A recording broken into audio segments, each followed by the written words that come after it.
Thank you very much, Dr. Bouchard, and to my other panelists for this very nice introduction, and also to Nev and the Open Society Institute for arranging such an exciting event and for inviting me to participate.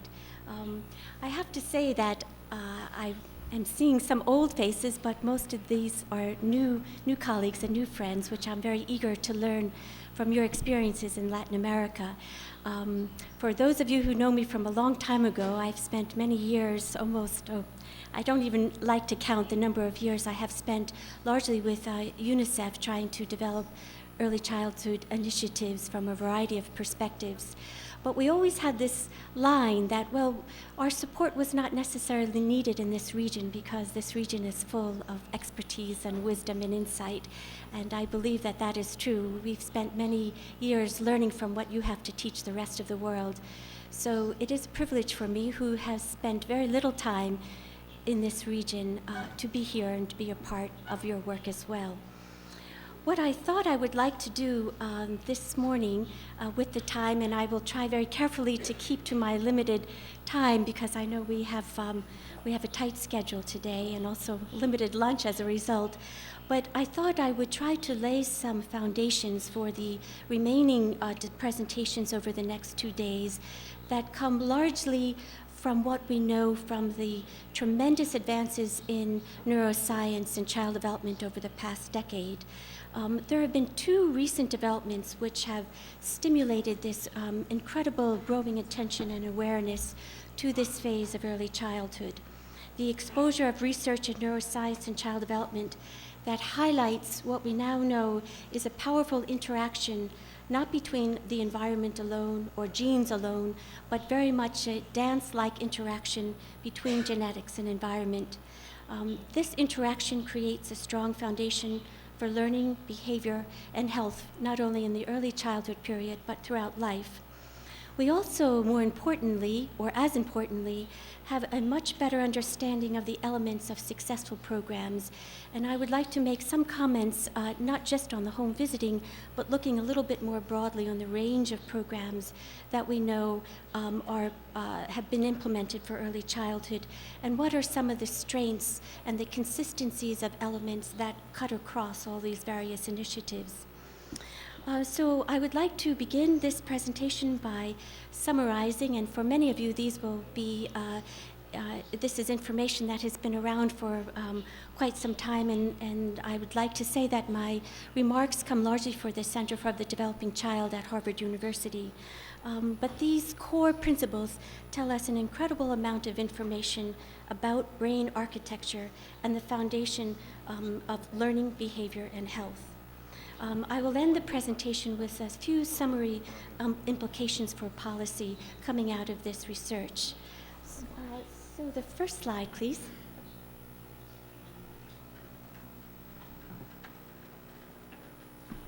So the title of my talk is The Science of Child Development. What do we know?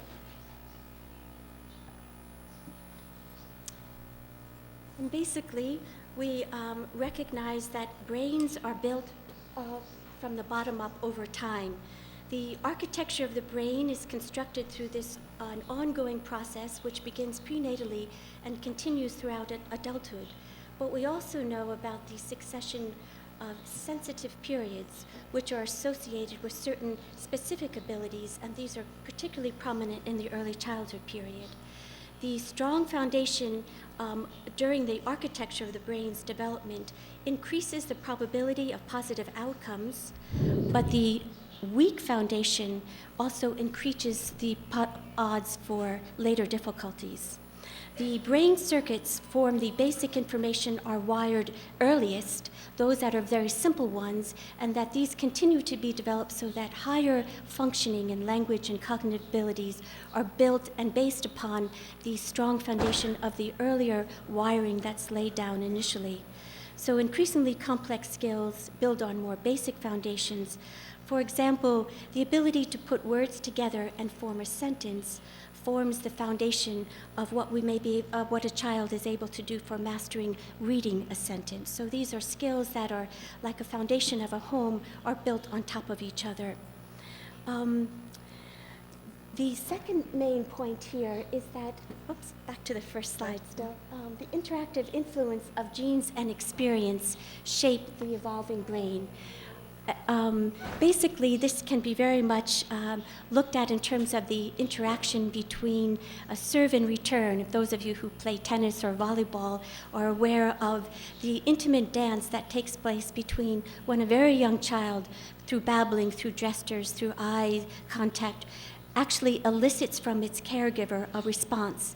And the responsiveness of that caregiver, sometimes you use words such as reciprocity, mutuality. These are the ways that we like to look at the interaction between a child and its caregiver that very much forms and establishes the evolving structure of the brain. The next slide indicates that this is the third point, and I think this is very much what we've seen over the last decade, where there are many, many players who are involved in looking at early childhood. But perhaps each of us take a look at through our own lens. There's been a lot of focus on motor development, on nutrition, on physical development, but I think what has been underestimated and now is one of the components of successful programs is that we need to look at the inextricably intertwining of these developmental domains throughout life. The cognitive, the emotional, and social capacities are all very much intertwined, and we need to look at programs that can support the interrelationship between these different domains. The next slide, or the next point, is again one of the critical ones and supports all of our investments during this early period, particularly in the first 3 years, is that the brain's capacity for change decreases with age. There's a tremendous flexibility in early childhood, and providing the right condition for healthy development is more effective than treating problems later on. As the brain becomes more specialized to assume more complex functions, it becomes much less capable of reorganizing and adapting to new challenges. This is known as the plasticity, or the ability of the brain to change, and this is maximized in early childhood and decreases with age.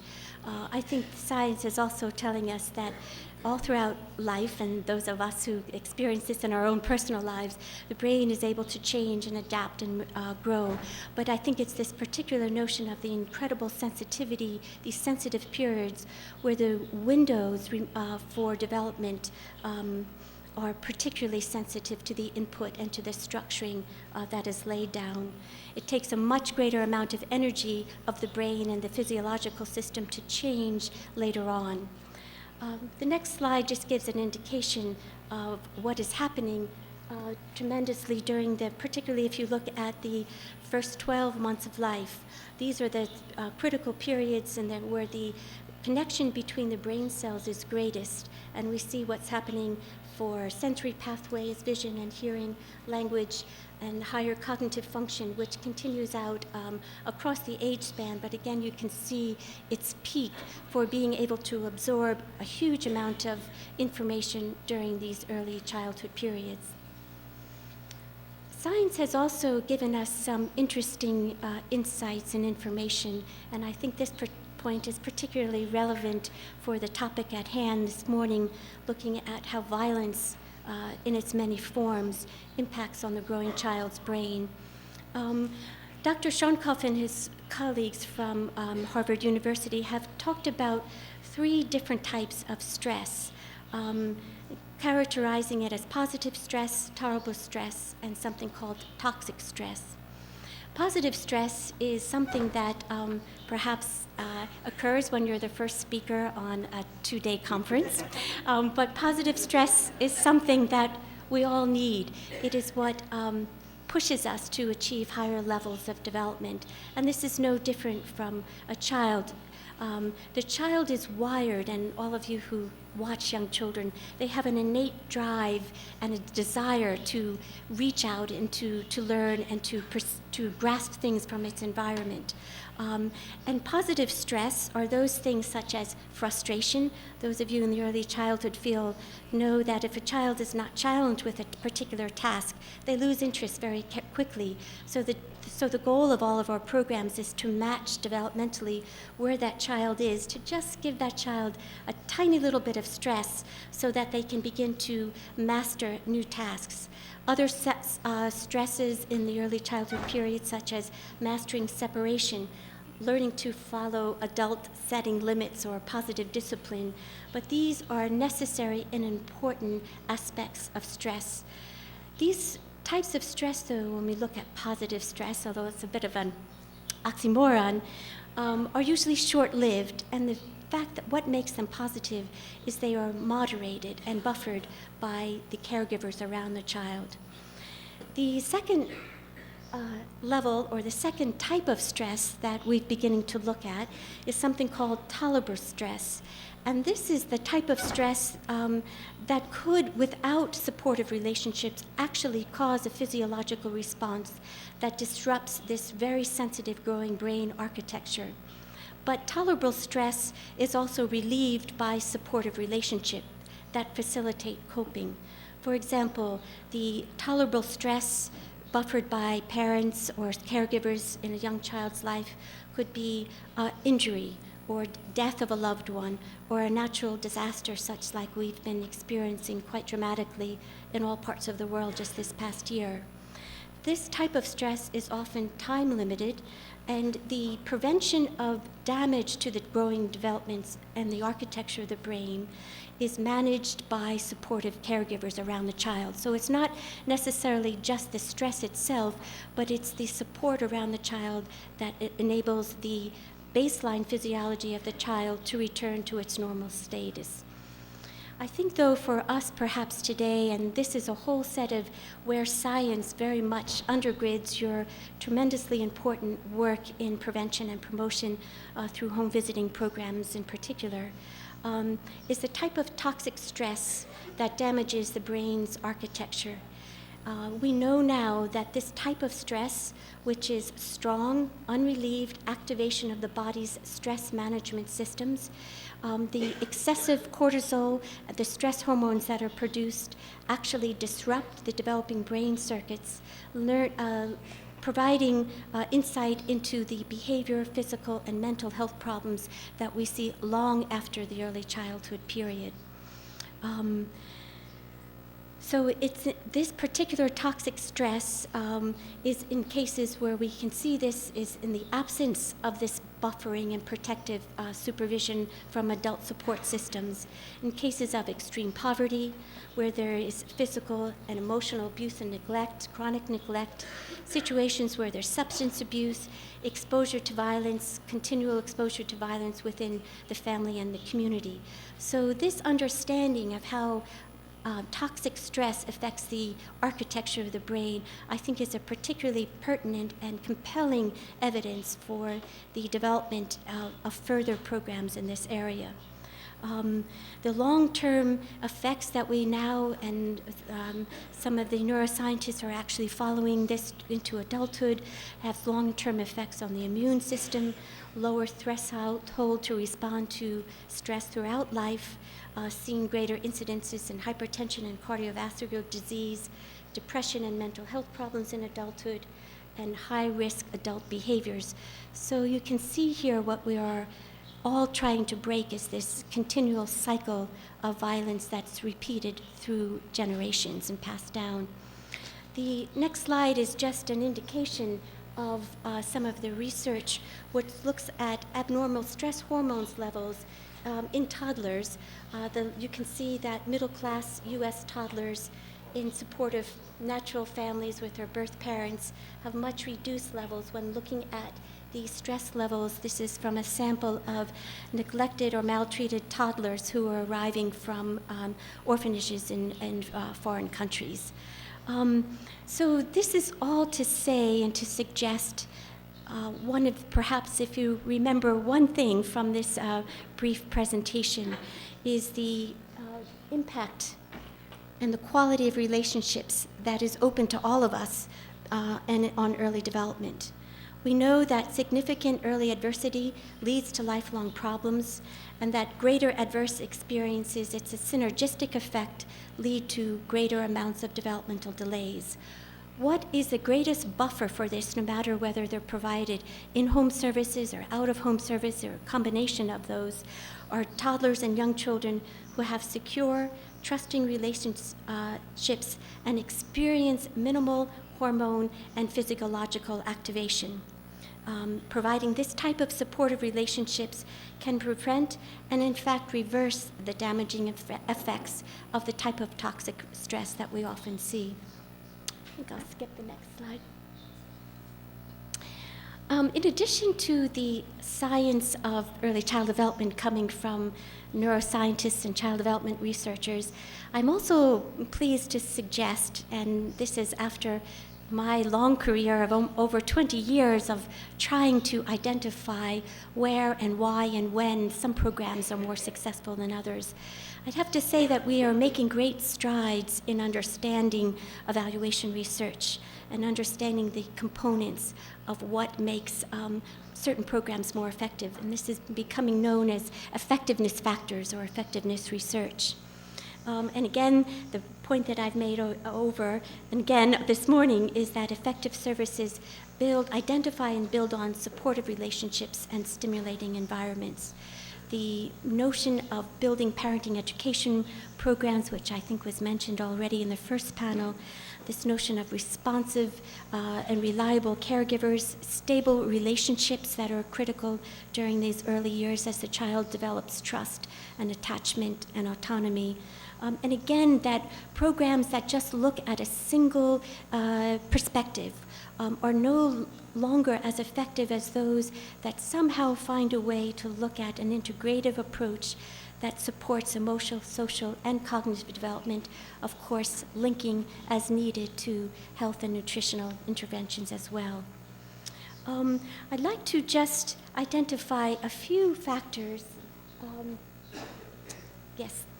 That although I know that this morning we are speaking, or for the next 2 days, we're speaking largely about home visiting programs, I think in some of the work that I've been involved in, we're looking at combination, where home visiting is also combined for those families that need a little bit more intensity, with some efforts also of looking at group care at the same time.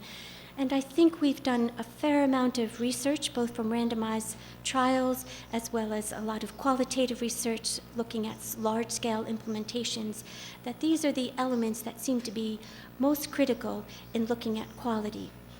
We also know, and I think this is something that I was well aware of from my earliest days of looking at programs in many developing countries, which were finding it extremely difficult with all of the other stresses they have with just helping children to arrive into primary school on time, is that this very strong evidence points to the fact that while we can have positive impacts on development and families as a result of high quality programs, I think we also have to be realistic and look at the flip side, that poor quality programs also can have in fact detrimental effects, although unanticipated or unexpected, but low quality programs that I think we often see as we go looking at programs around the world, they can actually have detrimental effects on the child's development.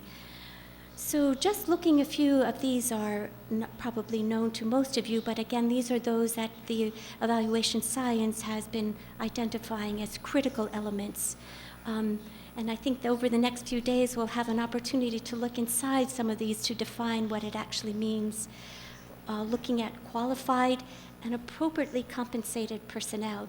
I think oftentimes we focus largely on this notion of volunteers. While very much critically important, I think research is also looking at, thank you, the need to look at our systems, and perhaps this is where we need linkages with Ministry of Finance and perhaps decision makers that are a bit outside the early childhood field, is how can we perhaps develop better strategies for compensating the critical role that care providers play.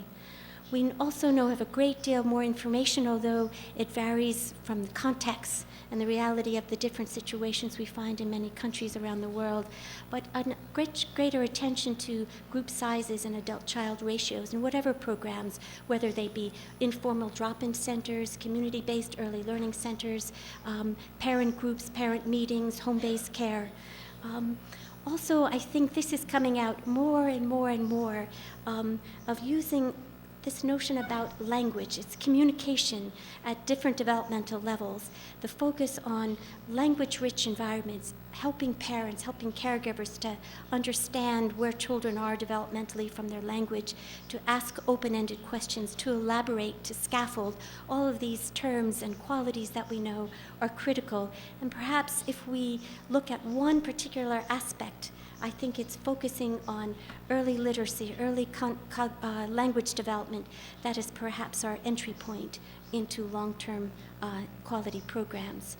I think we have a plethora of excellent, developmentally appropriate programs or curriculums out there, whether they're home visiting curriculum that have measurable objectives, very clear-cut goals, and there's not one gold standard to these curriculums, but I think there are elements to them that cut across those curriculums or those strategies that seem to be most effective. I know we have a couple of speakers I've met this morning, actually, that will be talking about this need for safety in the environment. And having just returned from Bangladesh, where safety in terms of the child's physical environment is a key factor, but again, one that's often not built into the programs in which we develop, but coming from perhaps another agency looking at it through a public health perspective and not linking to the early childhood field.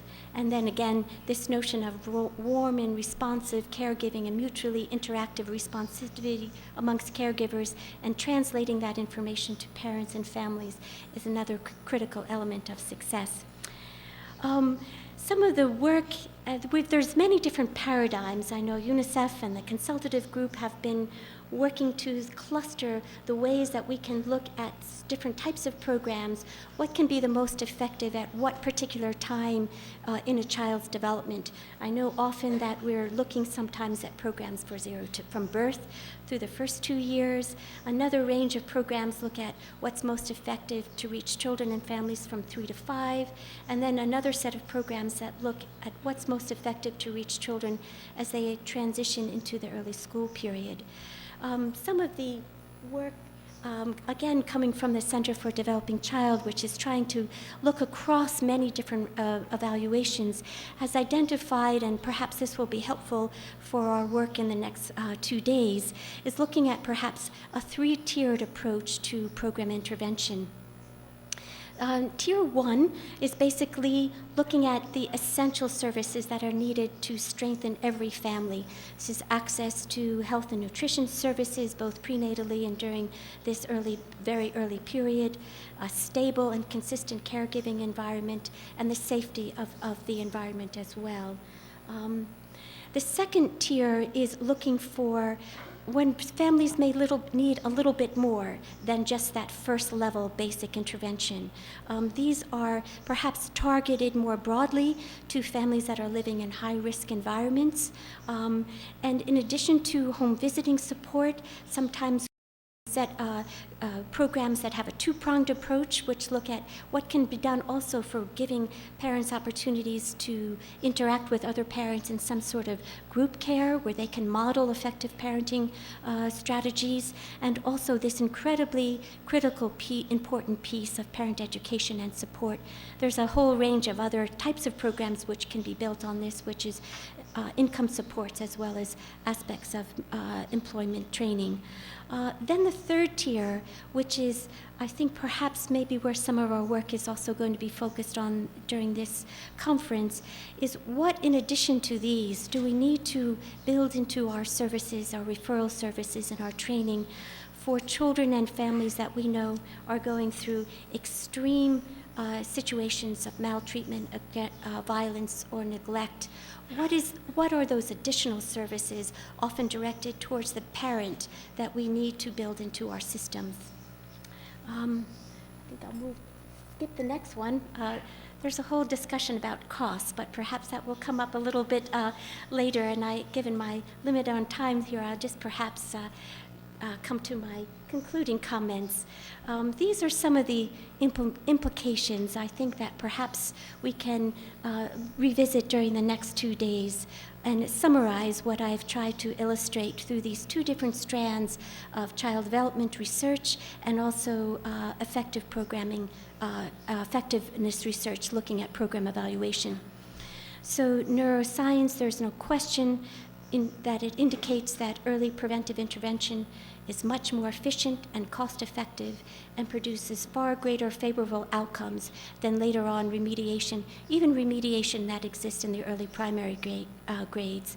We need a balanced approach, not looking only at the physical, but the emotional, social, cognitive, and this push on language and development.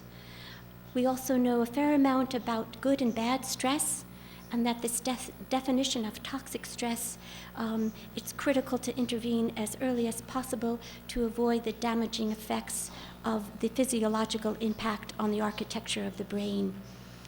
This notion of supportive relations and positive learning environments begins at home. There's no question that it begins at home and as early as possible, but it can also be provided through a range of complementary services, which I think are important to explore, because we know that what is required, particularly for our highest risk families, which I think we are focusing on, is that a multi-pronged, multifaceted strategy is critical. No single program can meet the diverse developmental needs of all of our children, so that we need to be much more cognizant of approaches that target a range of needs within a continuum of quality services along the continuum of early child development. Different things are needed at different points along this continuum.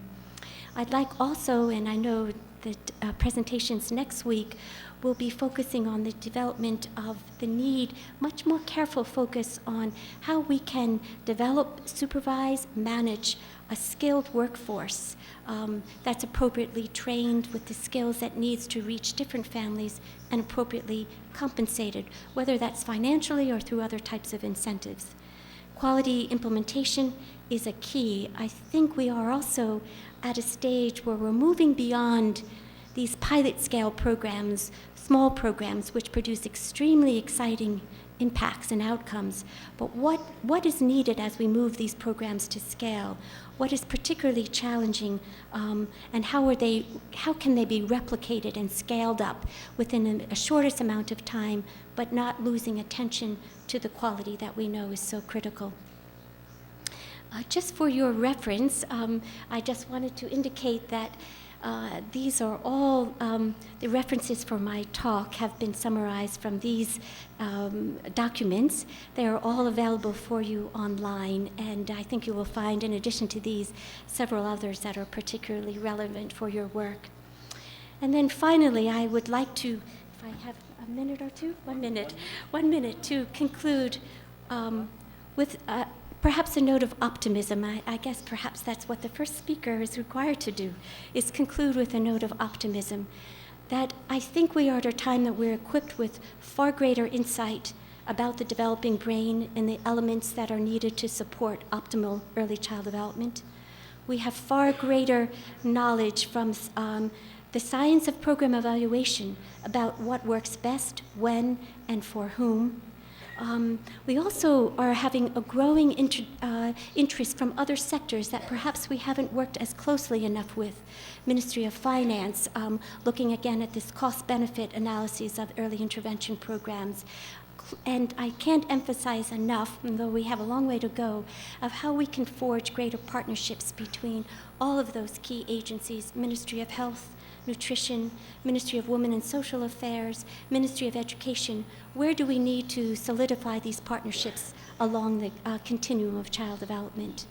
So I would just like to conclude with my final image, which is basically we are all of our efforts in the early childhood period are striving for one goal, which is to help ensure that all children arrive at school with the skills on time, that they arrive at school on time, with the skills that they needed to thrive within the formal school learning environment. So no matter what level we approach our services and programs, this is the ultimate goal, and we know that if we can succeed in ensuring that all children arrive at school on time and ready to learn, that we have made a huge contribution to the further development of all of our societies. So thank you for your attention, and to the panel for inviting me.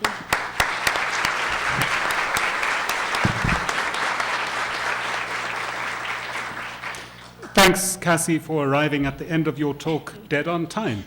Toxic stress is when you're the last speaker before lunch, and you're preventing that. With